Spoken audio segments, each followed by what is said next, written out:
inside Cape Verde's island life. Cape Verde, a hidden gem, pulses with vibrant cultural stories, savoring cachupa, a hearty stew that warms the very soul. The islands pulse with the irresistible sounds of Morna and Caldera rhythms. You can feel the joy in every corner of this beautiful place. Life here is about connection through food, music, and shared laughter. It's a place where every single moment is a celebration of life. We came thinking we knew what to expect from the brochures. Pristine beaches, a nice resort. We thought we had island paradise figured out, but what we found was something completely different. We found this deep, unfiltered joy, not hiding in infinity pools.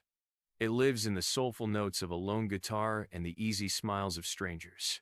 Our journey began on Sal, where the beaches looked exactly as promised. But the real Cape Verde doesn't just show itself on the sand. We heard it first. Pure, unadulterated laughter coming from an open doorway. A woman saw us looking and waved us over with a smile like actual sunshine. That was our first taste of Morabeza, a word for profound hospitality. It is a deep-rooted culture of kindness, totally relaxed and incredibly genuine. We were soon sitting inside, offered a small glass of grog, the local sugarcane rum. Through gestures and smiles, we shared a powerful, unspoken moment. This wasn't a tourist stop. This was just life unfolding beautifully. We learned quickly that a closed door is rare, and there's always extra food waiting. The real treasure of these islands is the incredible sense of connection woven into everything. On that very first day, the Morabeza spirit completely embraced us. That powerful connection is often built right around the kitchen table. Cachupa, the national dish, is more than sustenance. It is family and celebration. We were invited to share a meal in Santiago, watching the ritual unfold. The women moved with a rhythm passed down through countless generations. The entire house was enveloped by the savory smell of the stew simmering for hours. Sharing food is a huge part of Morabeza.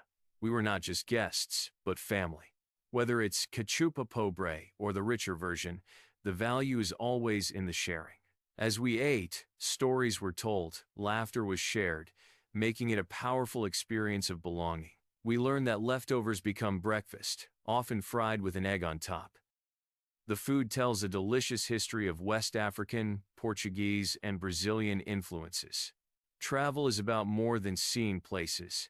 It is about truly feeling them. Sitting in a family's kitchen, sharing a meal cooked with hours of love. If you agree, subscribe to join our community of conscious travelers.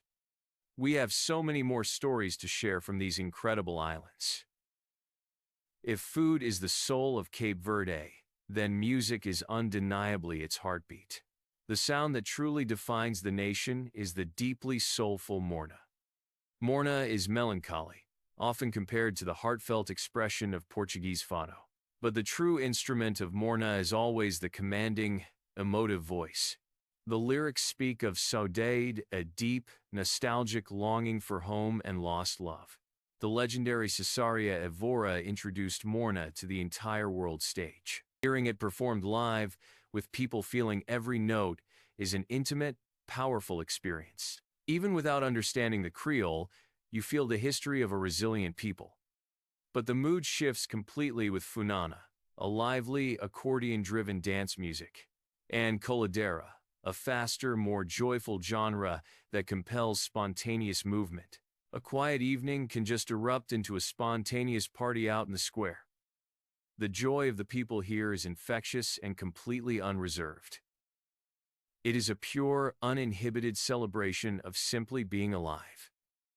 We felt that energy. It was a powerful reminder of resilience. The music here is the living, breathing history of the islanders.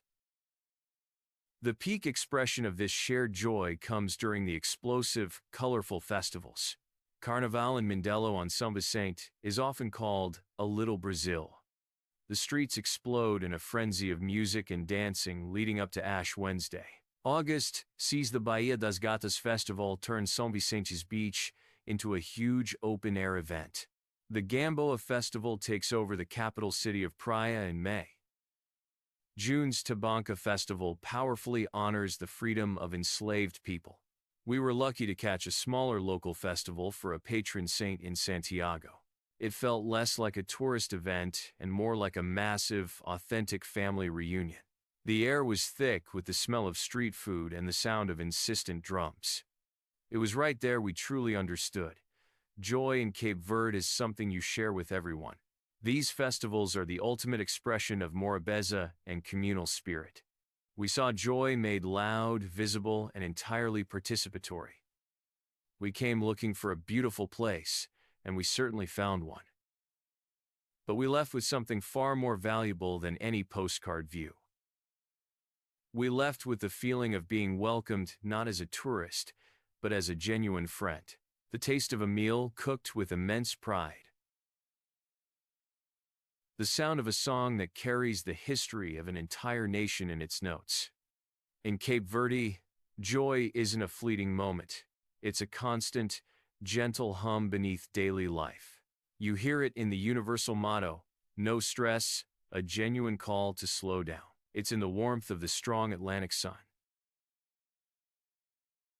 But even more, it is in the unparalleled warmth of the people. These islands taught us that the most beautiful parts of the world are places you feel. And Cape Verde, undeniably, feels like pure, unadulterated joy. Have you ever been somewhere that completely changed how you see things? Share your story.